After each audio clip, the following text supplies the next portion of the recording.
Okay. మనం నిన్నను how to teach అనే దాని వరకు మనం చదివామండి. 14th స్లైడ్ దాకా చూసాము. దీని తర్వాత మనం 15th స్లైడ్ లోకి వెళ్ళాం మనం. ఇందులో ఏంటంటే learners characteristics. This is another topic అన్నమాట. టీచింగ్ యాప్టిట్యూడ్ లో ఫస్ట్ యూనిట్ టీచింగ్ యాప్టిట్యూడ్. అందులో ఫస్ట్ టాపిక్ లో ఇది సబ్ టాపిక్ అన్నమాట. ఇంతవరకు మనం we have seen about teaching. ఇప్పుడు లెర్నర్స్ గురించి చూస్తున్నాం. ఇంతవరకు టీచర్ గురించి టీచింగ్ గురించి చూసాం మనం. ఇప్పుడు now we are entering in to the learners characteristics. Learners ఎలా ఉంటారు, అసలు లెర్నింగ్ అనేది ఎలా జరుగుతుంది, what is learning environment about అనేది మనం చూస్తున్నాం అనమాట. సో ఇక్కడ మనం చూసేది learning can take place without teaching, but teaching is unimaginable without learning. ఇది ఒక స్టాండర్డ్ నార్మ్ లాంటిది అనమాట. మనం చెప్పుకున్నట్లే learning can take place without teaching. Ante we have already seen that learning goes through one's life. Always, at every moment, learning goes by observation or by hearing or whatever. There are so many methods by which learning goes on always in one's life. Whereas teaching goes only when there is learner. When there is no learner, there is no teaching. So teaching goes only with learning. When there is teaching means there should be learners and there is the process of learning. But for the process of learning, teacher is not necessary. Learning can take place in the absence of teaching also. This is what he said here. Then learners differ by virtue of their personality, attitude, confidence levels, prior knowledge, ability, etc. That is, as we are looking into the learners' characteristics, learners' characteristics are like this. What are they? See, the learners will be of different types. All the learners are not of the same caliber of intelligence, are not of the same attitude, all are not of the same wisdom, and all are not of the with the same prior knowledge about the subject which they are going to learn. And all these things make differences among the learners. So each learner differs from the other learner in some aspect or the other. What are they? They differ by personality. Personality reflects here the attitudes. The personality and attitude are more or less same. The attitude is his attitude towards learning and his seriousness about learning. Whereas personality is he active, is he diffident, is he confident? These are all the personality features. So in these things, learners differ one from the other, and also their confidence levels, how they are confident. Are they confident in what they are learning, that they are understanding things and they can remember things and they can collect necessary information imparted to them. Then their prior knowledge. For anyone to enter into a subject, if they have by common sense or by age or by general introduction to several topics, as an individual, one may have some prior knowledge about the topic which he is going to learn. That prior knowledge helps a lot in picking up what is being taught to him and how to collect information from what is being taught. So their prior knowledge is also an important thing which differs from person to person. I may be mostly going general by reading newspapers or magazines or articles or surfing with some speeches like this. So I may have more prior knowledge, more knowledge before I actually learn the topic going on. So the learners differ one from the other in respect of prior knowledge also. That's also. Then ability. Ability always alters with reference to the individual. That is another thing. Then who is a good learner? Then when there are so many differences among learners and learners differ from each other, then who can be called a good learner? Means persistent. Persistence in the sense, once they stop learning, they should have seriousness and they should pursue with learning. They should pursue with what they intended to learn. Learners differ one from the other in respect of the prior knowledge they have about the subject which they are going to learn. So this prior knowledge, how it helps? They can grasp the content smartly from the teacher. There they have to use their prior knowledge because they can relate the topic being taught in the light of the knowledge already they possess. That helps them in picking up the content more smart. And then sharing their knowledge. As we said, learners are different abilities or capabilities. These learners among themselves should share their knowledge, because one has some good extent of prior knowledge. He can understand the topic well. He can pick up the subject well, whereas the other person may be a little bit lagging behind. So this learner has to help him with his prior knowledge, explaining him all the factors that help him to pick up the lesson being taught to him. And then free from negative emotions. Negative emotions means they should never get irritated. Negative emotions means they should never get irritated, like the other boy, suppose the co-learners are not receiving it so promptly and the teacher has to repeat it. Then this fellow should not go emotional. Why the teacher repeats so many times and all those things. Such emotional feelings should not arise in the learners. See, the learners who possess or do not possess, as said here, the qualities, they are only called good learners. An emotional learner is not a good learner. A learner who is not persistent is not a good learner. A student who does not apply his knowledge, prior knowledge in understanding things taught to him, is not a good learner. And then a learner who does not share his knowledge to help his co-students is not a good learner. These are all the various features which are being said here about a good learner. Then making time for reading.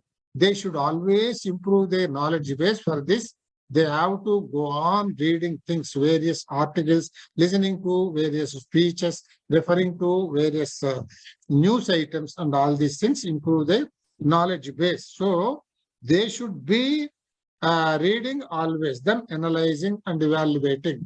Whatever we come across, whatever knowledge we come across, whatever information we come across, we should not take it for granted or leave it in its own way. That's not the proper thing. When you receive an information, you have to analyze what is the usefulness of this information, why I need this, and how I have to use this. This is all what is called analyzing. Then evaluating means by utilizing that knowledge or collecting that knowledge, in what way I am being benefited. Without a benefit, you don't need any knowledge, a useless knowledge. That is called a useless knowledge. We require knowledge to be acquired, which helps us, by which we improve ourselves. That is called, we should evaluate the usefulness of the knowledge we acquire. Then always we should enjoy in what we do, not only learning, but what we do, we should enjoy. Then only the results are good. Similarly, learning also, you should enjoy learning. Means you should be passionate towards what you are learning, and you should enjoy the learning process. Similarly, if you are a singer, if you sing, you enjoy singing. You enjoy singing. You don't sing for others. You sing for yourself. You enjoy your singing. When you enjoy your singing, naturally you are singing in a good mood. And naturally, if there are any passive learners or other particular learners, naturally they also enjoy. If you do not enjoy while singing, naturally your feelings and your voice modulations, they are not good. So nobody can enjoy your learning. See, your singing. Similarly, in learning also, you should enjoy your learning. If you enjoy your learning, your receptivity increases and your grasping increases. Your understanding increases. All these things happen. Then only you enjoy your learning, what you are learning there. And then the ability to associate new knowledge with the already known knowledge. This I have already said. You have to be able to connect your prior knowledge with what is being taught, which is perhaps a new knowledge to you. Based on the connection with your prior knowledge, you can quickly grasp the new information from the teacher. So these are all various characteristics about the learners. Don't think with this, these many are the only characteristics of the learners, and there will be so many. We can go on writing. We only give some guiding principles here. When a question comes, the following are the characteristics of a good learner. That is the question. He gives some 7-8 points, A to F or A to J. He gives some points. there may be 3 right points or 4 right points, A, C, D, F, or A, B, E, K, itla. So whichever points are correct, you have to tick mark those things. So this is important. You must be able to recognize by your common sense and logic. These are all not just all the points about a learner or a good learning. So this is what you have to understand, that around these things you have to be able to grasp things and answer the questions. Then we know in the process of learning, there would be normally 3 levels. As we said, memory level, understanding level, and reflective level. These 3 levels refer to different age groups. Means memory level, it refers to the children. It is only a mugging business there. There's no brain work there. And then the other one is understanding level. That what we call here is that is adolescent level. Adolescent learners means youth and just entering into the youth and just developing, where the thought process is developing. They are called adolescent learners. The others are adult learners. Adult learners means they have settled ideas, their brain has matured, and their thought process is matured, and they can understand things, analyze things, and apply things. This is about the adult learners. So now we see what are the differences in various aspects of characteristics. Characteristics, I tell you what are the characteristics. With reference to 4 characteristics, we read about adolescent learners. Here we need not consider much about children at memory level, because they don't have much of characteristics. Whatever the teacher says, they just memorize and go along. So we are not discussing about them. We are principally discussing about the adolescent learners and the adult learners, because the first characteristic is academic. I'll show you the other characteristics are social and academic, social and emotional. These are the important things. And then cognitive. This is a special caliber. So these are the various characteristics which we are referring here. Now, one by one, we consider these things. What are the differences among the adolescent learners and the adult learners as regards these academic characteristics?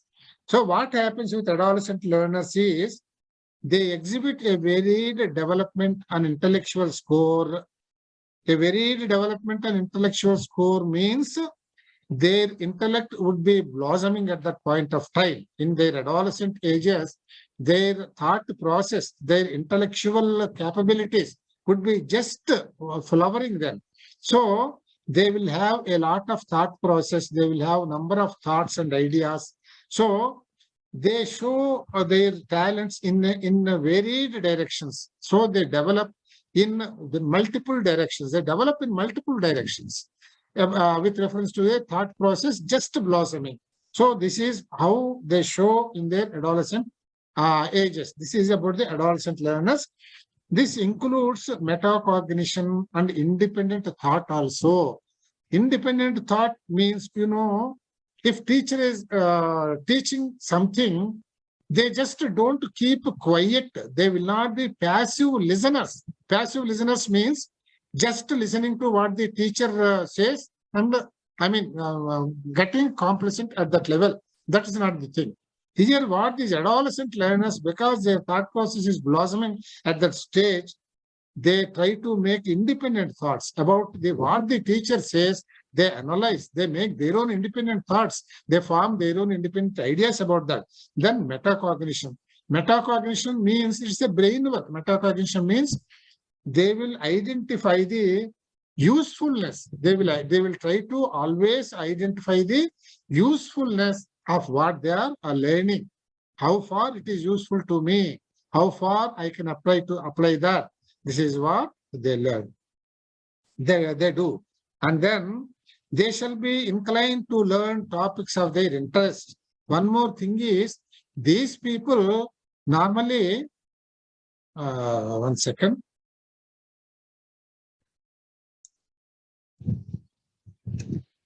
Okay.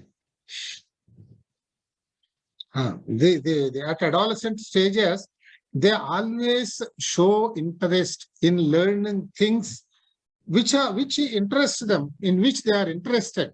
They do not, pay attention to learn whatever is taught to them. They do not do that. They try to, they always try to learn things which interest them in learning those things. That is their attitude. So they shall be inclined to learn topics of their interest. They like interacting with their co-students and friends. They would be naturally interested in sharing their ideas and thoughts about the subjects and also about their interests. This is all about the academic features of adolescent learners. What about adult learners? Adult learner means who are settled guys. These people have their settled thoughts, settled ideas, and they have good power of comprehending things, understanding things, analyzing them, and applying them. So they are firm with reference to their beliefs and values. So they have some settled attitudes. These attitudes only refer the values which they bear. And also they have certain beliefs. So they go with certain sentiments. They go with certain beliefs. So they are fixed the way in which they behave. They're conscious of their personal image and self-reliant. When he is a settled person, normally he would have some self-respect, feeling of self-respect. What we can, in other words, say an ego. He has his own ego. Ego is not always in a wrong sense. You can take ego in the right sense also, that a learned person certainly will have a level of reservedness which exhibits like ego. So they have that can be their self-confidence, their self-respect. They have certain self-respect.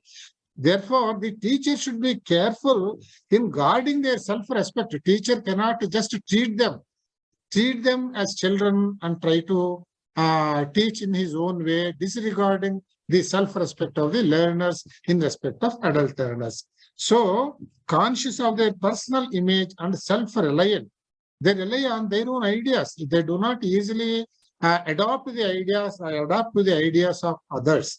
So, they are self-reliant. They are quick result expecting and prefer to learn practically than academically. Means they are quick result expecting because they are already adults. They don't want spoon feeding. They want immediate results. They can grasp quick, so they want immediate results. This is what their nature is. And also they learn more practically rather than academically because they are already adults. They have their own ideas. They have a overall idea about the subject. So therefore they can straightaway apply that. They always want to apply that and try it practically rather than just keeping quiet, acquiring the academic knowledge. This is regarding the academic features of adolescent learners and the adult learners. Then the second feature is social. These are the social features. This is the adolescent learners. This is about adult learners. Adolescent learners this is the stage of their physical and intellectual development. Adolescent means, normally if you consider the age group, adolescents can be from the age of say 14, 15 years to about 18 years. This is the adolescent stage. That's the blossoming stage of the children, of the people, of the small boys or girls.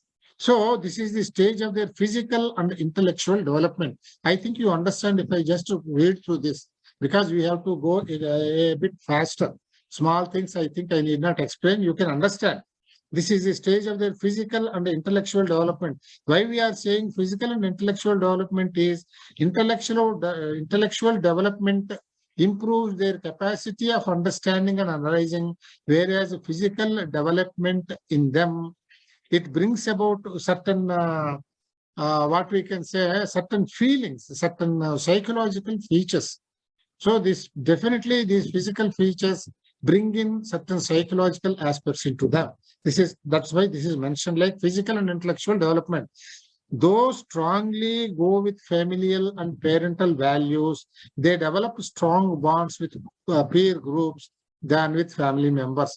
At this adolescent stage of adolescence, when they grow up, slowly they would be developing their independent thought and they would be more or less declaring their independence, nearer to their independence from the dependence on the other family members like parents or fraternity or whoever.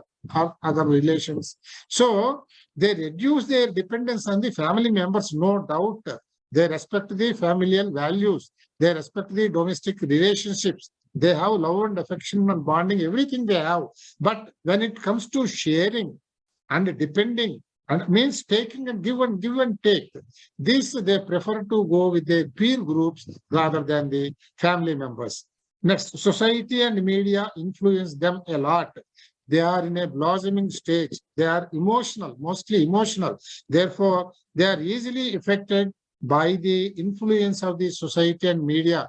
Therefore, in the society, every citizen should be ideal. If he is bad, these emotional youngsters would be misguided with that bad precedences. Similarly, media, this is what is now spoiling our youth. Probably the media should be ideal. They should not spread bad news and the news which spoil the children and all those things they should not do. They should only propagate news with values, value-based news only they should propagate. So society and media influence them a lot because at their adolescent stages, they are more emotional.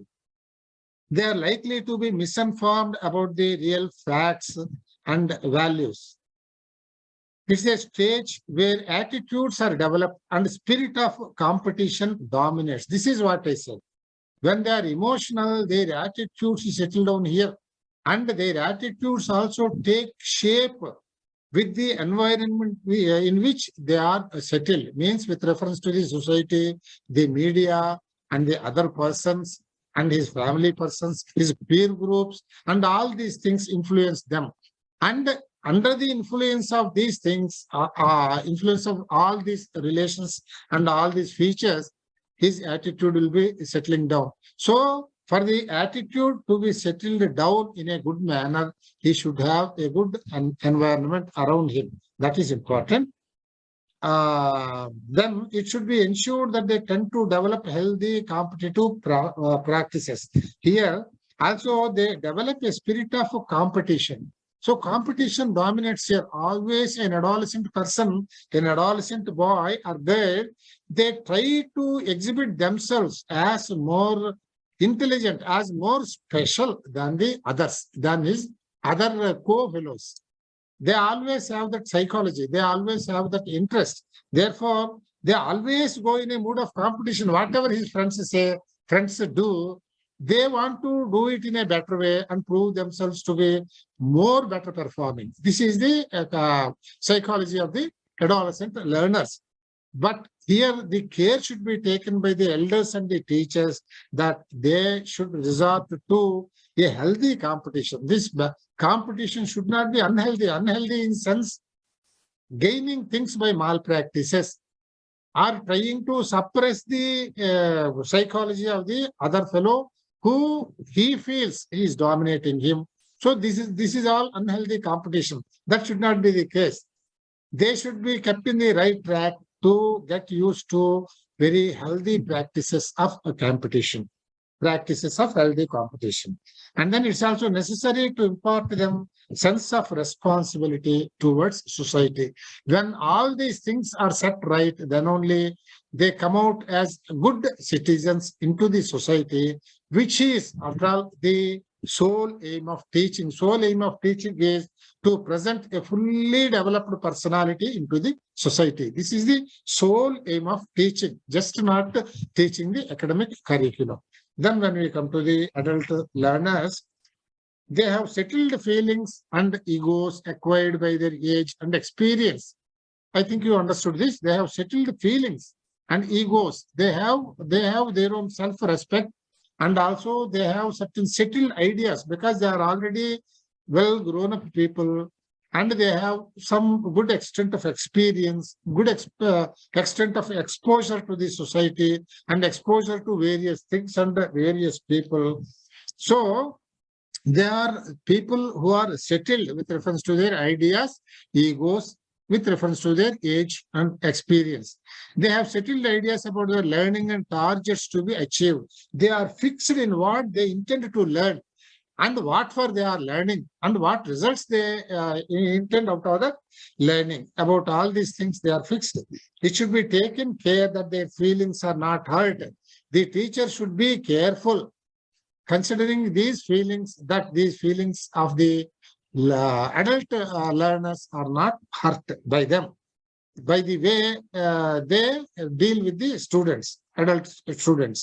They are naturally loaded with a lot of personal work, family, and social responsibilities. We know aged people generally have a family behind them, and they have certain familial domestic responsibilities. At the same time, they have certain social responsibilities which they have to discharge with reference to their workplace, or their relations, or their friends. They will have certain social responsibilities also. With all these things, they are loaded already. So, keeping in view all these things, the teacher should carefully deal with the adult learners. They need freedom of choice to find time for learning. This is also important. And this is nowadays to a large extent catered with this online process. Now you see, every one of us is sitting at one's own home comfortably, in a comfortable time, in a suitable time, and we are learning, at least under such liberty, under such independence, and under such a preferred choice. We should be, we should prove to be good learners. That is very, very required. We should learn properly. We should be sincere to our learning. This is what I am referring is with reference to adult learners. But they are capable of working independently and individually, and also good at social interactions. So these people, as they are adults, they can work independently. Means if you give them some work, a project work, they can do it for themselves efficiently, and also they can do it for themselves and by themselves only, or with a good social interaction. If they want some help, they can interact in a pleasant manner with their co-people, and they can learn things. At the same time, they can share their knowledge, and they can attain learning in a better way. This is about the social features of the adolescent and the adult learners. Then we come to when we come to the emotional features of the adolescent and the adult learners. For adolescent learners, this is a stage where ideas and ideologies start shaping. You understand this? They like to be fast, and in the process often go moody. These people are fast. Nowadays, fastness is the guide of life nowadays. Everyone is so fast. They have no patience to wait for things to take their result. No, they want everything very, very fast. So what happens? In their speed, expecting if they fall short of their expectations, immediately they go moody. This is the bad feature of an adolescent person, of an adolescent individual. He will go moody if his expectations are not achieved. This is not correct. And then they are likely to be more reactive to things. They will be very, very reactive. They simply don't accept and keep quiet. If they don't, if they are not acceptable to what you say, immediately they react. They question, or they oppose. At times they may go very, very emotional, or they may go arrogant also at times. This is what happens with reference to their reactivity, because they are in the adolescent stages. And hence become rebellious at times. See, this is what he said. They can also become arrogant at times with their attitude. Then they also start developing their emotions as self-respect. Here only the self-respect goes. He does not like anybody, not falling in line with his thought process. He cannot accept it, because he is developing some self-respect. He respects what he is thinking. He feels what his thought process is, that is right. This is what he thinks. And he does not like other people rejecting it. He wishes that, an adolescent learner wishes that everybody should fall in line with his ideas, because he has belief in his own ideas, in his thoughts. They should be given value-based and good emotional and social learning. So not to just be influenced by all such things, moods, and then attitudes, and then sentiments, and they were done with their rebellious nature or their reactivities. All these things, about all these things, we should teach them, teach the adolescent learners about values, and we should teach them how they have to be patient, how they have to be, agreeable to others' ideas. Just to try, receive, understand, analyze, apply. And then if you cannot accept after doing all these things, there's a way of opposing that and discussing with that people. There you need not go moody or go against him or get rebellious against the person who is imparting you the knowledge. This is the emotional status of an adolescent learner. About the adult learners, they are more stable with their emotional and social dealings. Naturally, they have enough exposure and enough experience by virtue of their age. They are prepared even to modify their settled targets and procedures of learning, provided they are patiently pursued. This I have said. Already I have said.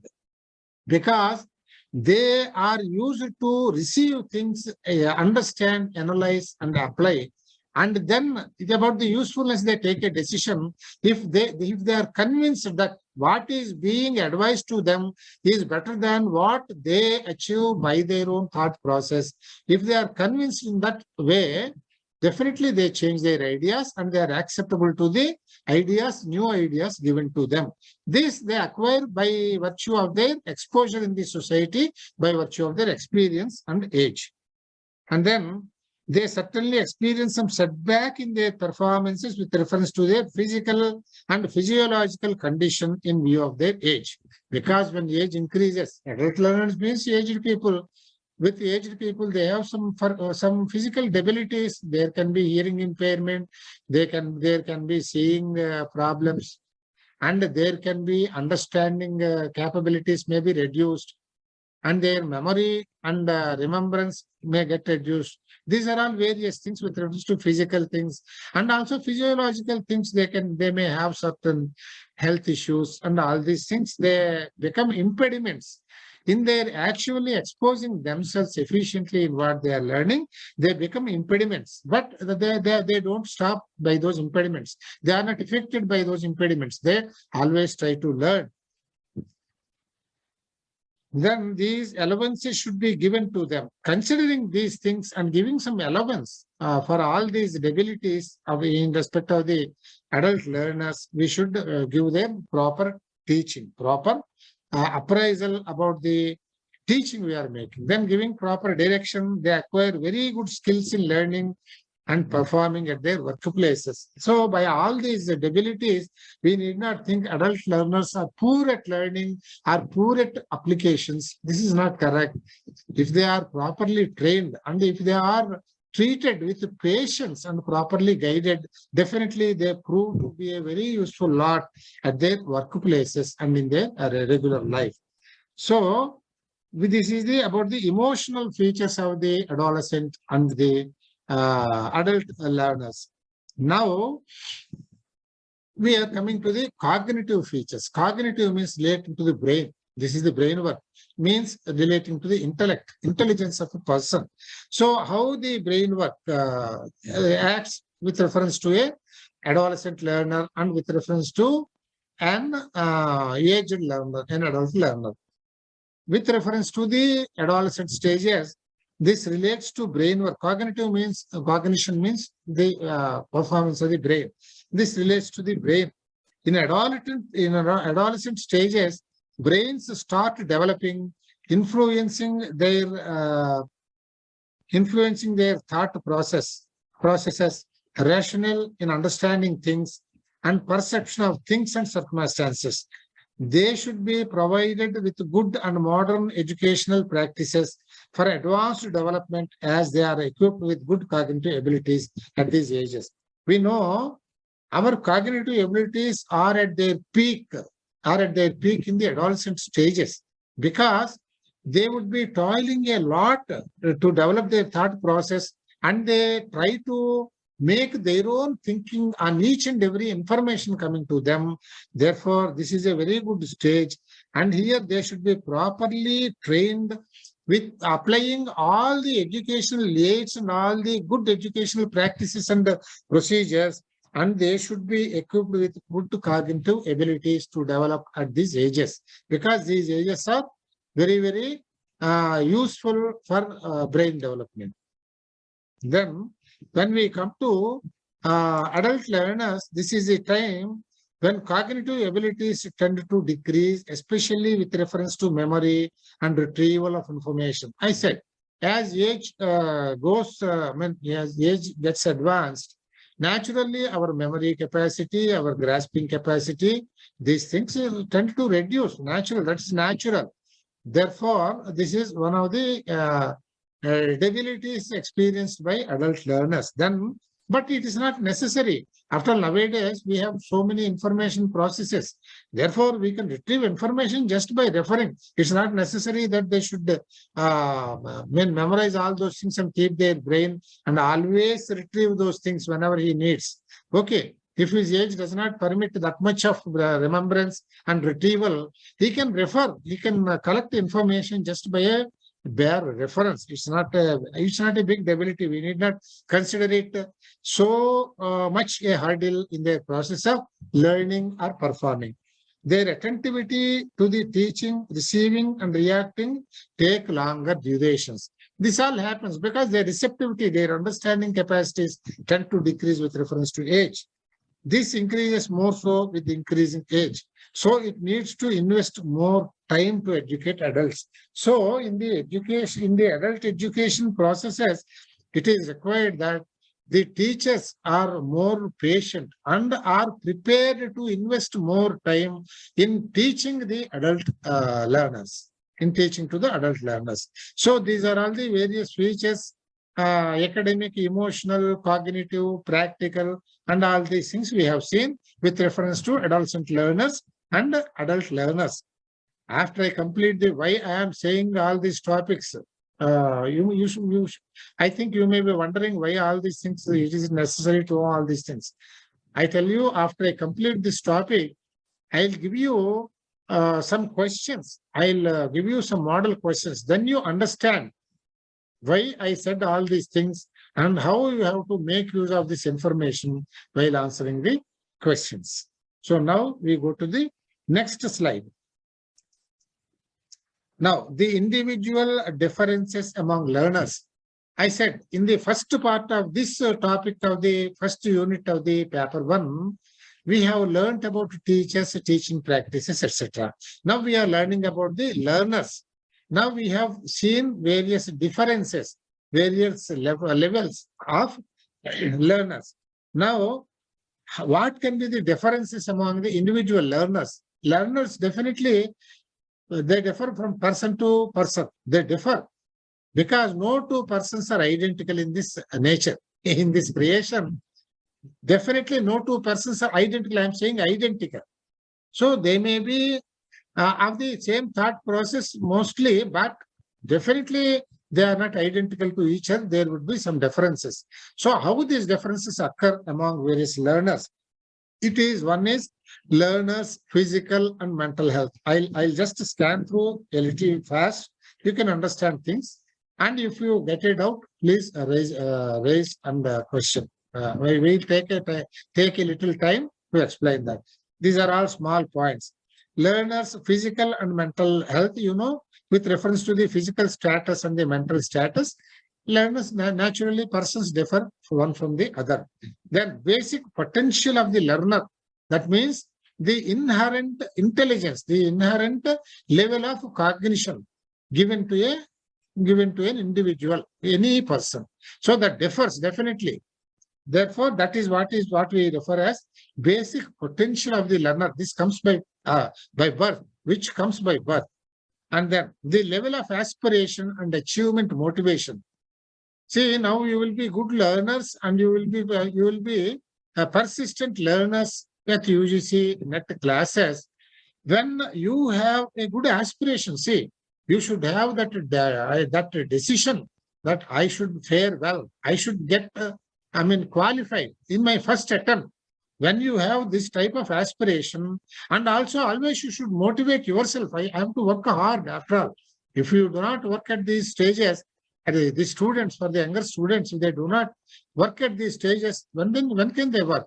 If students do not work at the ages where they have to work, in the ages where they have to enjoy, they cannot enjoy the life. So they should have good motivation and good aspiration. Then they should have, first of all, set good goals, set goals in life. They should have good goals. They should, they should have some interest in stabilizing themselves or in settling themselves as in a particular level, in a certain position or status in the society. So with reference to this also, they differ. If you want to occupy a higher status in the society, naturally your goals are higher and your application is higher and your performance is higher. It should be like that. Then readiness and willpower means whatever is taught and whatever is necessary to be learned, they should be ready to receive that. And then willpower. They should not be diffident in learning things. If they think they lag in that particular area, they should have the willpower that yes, I can win over this. I can attain my capabilities in learning these things, even though I feel they are tough for me, yet I can do that. This is what is willpower. By willpower, you can conquer anything. Then intelligence. Levels of intelligence differ. Aptitude and ability to do something. These are also some features, psychological features. Aptitude. You should have interest in what you are learning. So when something is necessary to be learned in a particular direction, even though that is against your interest, you have to do that to acquire that particular qualification. So this is what we call aptitude. You have to develop aptitude to receive that information. Then ability to do something. So everybody cannot perform in the same manner. We know that. Then age. This affects curiosity. So this curiosity would be there in adolescent learners. This curiosity or inquisitiveness will be at its peak. In children also it is there, but that is very, very innocent questioning. But when it comes to the adolescent stages, it is an intelligent questioning. That's an inquisitiveness. That is an inquiry into the details of facts. So this happens with reference to age. Then motivation. One has to motivate oneself to achieve things and to perform well. And then personality. This already has come above. And also prior knowledge. This prior knowledge is acquired with reference to his environment and society, and to which environment he is exposed. With that environment only, his prior knowledge about various factors in the society settles. Then learning style. There are certain styles. How to learn things in an easier way and in a faster way. So these things also make a difference among different learners. Some people's style of learning is such that they make a quick grasp. May not be the case with all. Then their attitude, interest, open-mindedness, cheerfulness, prejudice, and then what is this? Affection. All these things, these are all the things, interest, open-mindedness, and to be frank and openly talking things, and then keeping oneself always cheerful. He should be without prejudices. He can have prejudices and affection, though both these things should not be there. He should be fair in his relations. So these are the things which settle down with reference to attitude. So all these things should go in the right direction, and this direction in which every person settles down with reference to these various features varies from person to person. Then the environment. As I said, the environment is a root cause for everything, for the overall development of an individual. It is the environment which influences. So with that environment a particular individual has around him, that affects, that makes him different from the other individual. Then health. Health naturally with reference to the health, and if the health is perfect, he is good in all directions. If the health is not good, he has certain debilities, then his performance and all his features would be lagging to some extent, but they can be made good with other features, which we see at later stages. Then coming to now we have known something about the learners. Now, factors affecting teaching. What are the various things which affect teaching? Teaching should be positively affected, should not be negatively affected. Effectivity affecting teaching means it's a negative effect related to the teacher.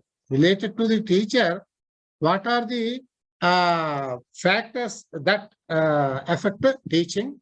And from the learner side, what are the features that affect teaching? And then with reference to the support material, and then with reference to the instructional facilities, with reference to the learning environment, as I said, environment is a key feature for the overall development of an individual. Then about the institution in which he is being educated, that also affects the process of teaching, learning. So about all these things, we are now going to see one by one. Now, the next thing is factors affecting teaching. Shall I? Okay. Right. So factors affecting teaching, teaching oriented, educational qualification means the teacher should be properly qualified. Then only he can impart good knowledge, he can make good teaching. Then knowledge of subject. A teacher should be a master of the subject which he is teaching. Then the personality of a teacher. Personality means various features, how he deals with the students and how he behaves in dealing with the students, and how he adopts various procedures of teaching, and how his thought process goes with reference to helping the students required by each individual student, etc., etc. All these things refer to personality of a teacher. Then building trust. The teacher should be able to catch the attention of the students, and he should be able to develop in the minds of the students a trust in him that this teacher is good, he is knowledgeable, he can definitely give us a good teaching. This trust he should be able to build in the minds of the students. If he lacks in that, that affects the teaching. Then naturally the students won't pay interest. If they have no trust in their teacher that he can impart them good education, definitely they don't listen to him, and that affects the teaching. That is how we have to relate all these features. Then knowledge of learners. A teacher should know about independent learners, and what independent learner knows, what is his prior knowledge. With reference to that, he should be helping students on one-to-one basis also, if required, to properly develop them and make them fall in line with all the other advanced students. And then teaching skills. So skills means, the efficiency of teaching. It should be there. He should employ definite skills and very, very good skills in teaching so that they interest the students and they make a good learning. Then pace of teaching and learning. There should be a certain speed. He cannot go too dull, or he should not go too fast. There should be a settled pace, at which point teaching goes stable and uniform, and learning also goes the same way, and the students are able to receive him absolutely and understand him correctly. And then friendliness and approachability means, with reference to teaching, we are seeing this in friendliness and approachability. So the teacher should give the liberties to the students to approach him if they get any doubts for clarifications, etc., etc. And he should be like a friend of the students. Then ability to engage students. Important thing in a classroom is that the teacher should never leave the students free of any engagement. If he leaves them like this, then this murmuring goes, and they lose their interest, they lose their focus and direction, and the time would be wasted. Therefore, the teacher should be able to engage students in some way or other. If he wants a break in teaching process, immediately he should give them some work. In 5 minutes, you do these things before I resume my teaching again. So this is the way he should be able to engage students always in the learning hours, then teaching hours, then personality and behavior. We have already discussed about this. Then level of adjustment and mental health of the teacher. So the teacher also should not be moody, should not be impatient, should not be autocratic. So these are all the various psychological features. And also related, they may at times relate to health also. The teacher should be of a good health, and he should be able to adjust to the circumstances and available facilities in the institution or the instruction place. And then discipline. The teacher should always ensure discipline in a classroom. Unless these are observed in their proper way, the teaching gets negatively affected and the teaching learning process fails and the institute as a whole fails. So coming to the next point, types of learners, adult and adolescent learners, this is same thing. Some more points I have given here, important points when it comes to these types of learners, adult and adolescent learners. This already we have dealt in the above slide. Now we are trying to know what are field dependent and independent learners. We can view at the learners in two ways. One, they are field dependent learners and field independent learners. What is field? Field means for a learner, field is the classroom, is a learning environment. That is the field. Learning environment includes a teacher, a teaching aid, some classmates, some institutional facilities, some institutional study material, etc. All these things come under field. So some students, some learners are totally dependent on these things. They are called field dependent learners.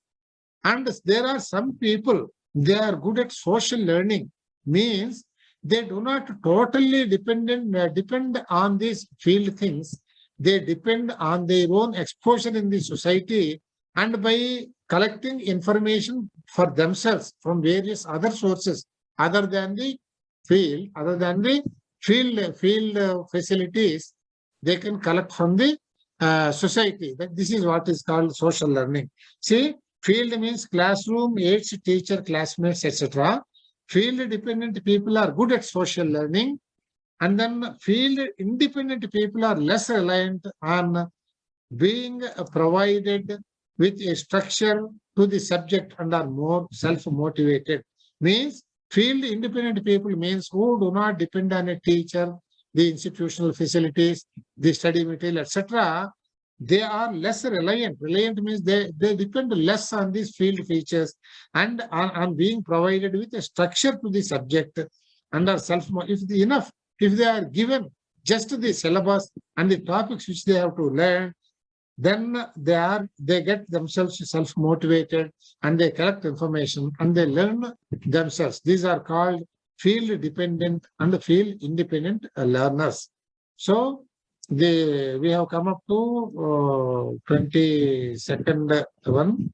Then the 23rd slide, types of learners. This will continue tomorrow.